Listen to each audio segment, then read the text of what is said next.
hip maintenance sequence. Okay, so we're gonna start sitting with legs crossed. If this is already hard, you can put something underneath your sitting bones. Okay, so sit on the cushion or yoga block. If this is the finest, but your knees are like that, we won't stay there too long, okay, because it's uncomfortable. If it's comfortable, that's the finest.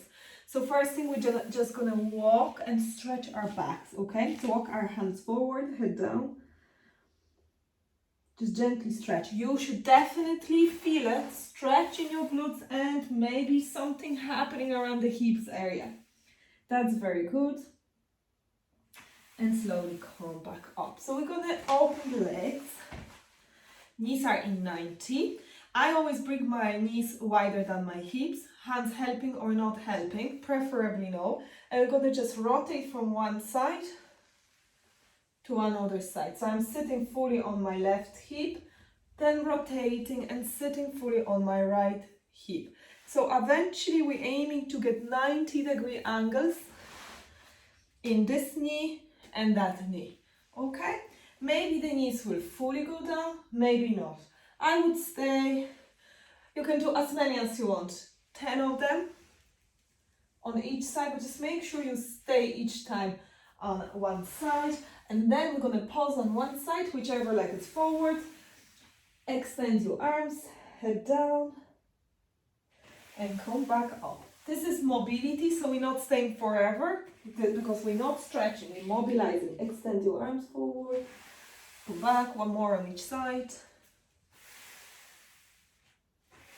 Come back and switch. Excellent.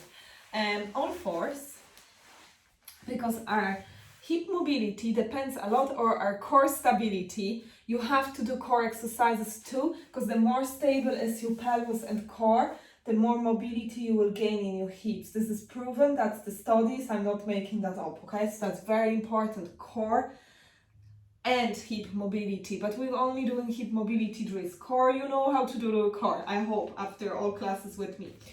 Okay, so we're gonna round the spine and extend.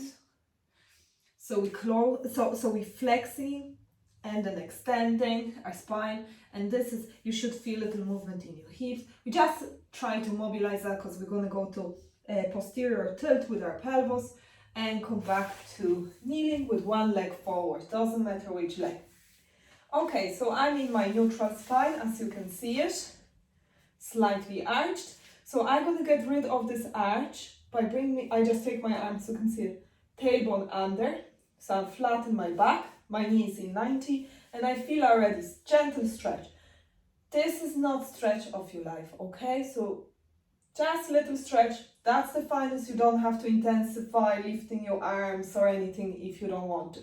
Of course you can, but if you're doing that, make sure your back doesn't pop out and your ribs doesn't stick out. So I would just stay here and enjoy my stretch.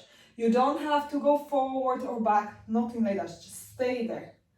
Bringing the front of your pelvis closer to your rib cage or scooping your tailbone under, keeping that flat. Posterior tilt, okay?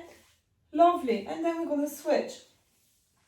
Toes under, so this is my break on, so I won't slide.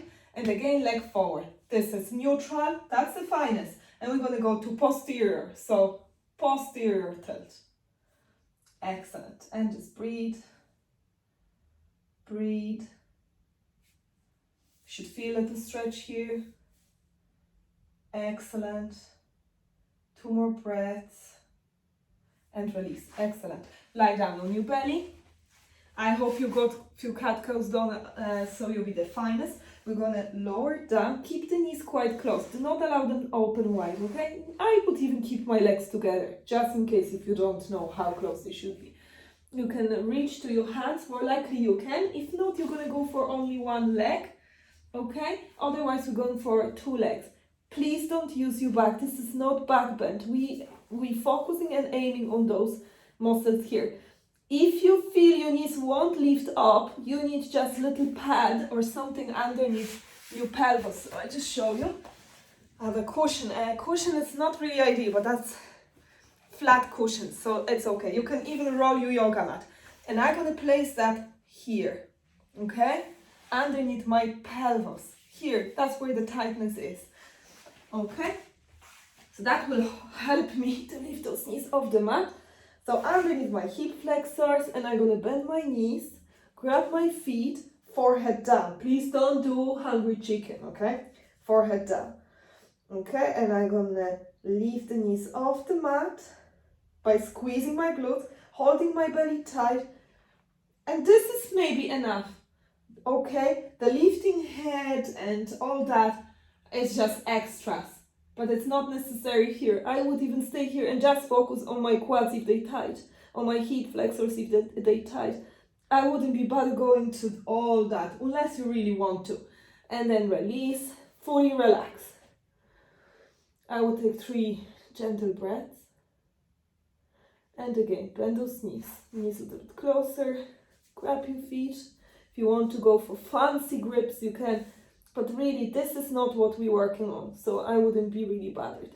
And I lift my knees by squeezing my glutes, belly in. Good. If you want to go to posterior tilt and then pull it and lifting those knees, even better. It's up to you. I like to do a little bit this lumbar lock. So I lock my pelvis in slight posterior tilt like we were doing half kneeling.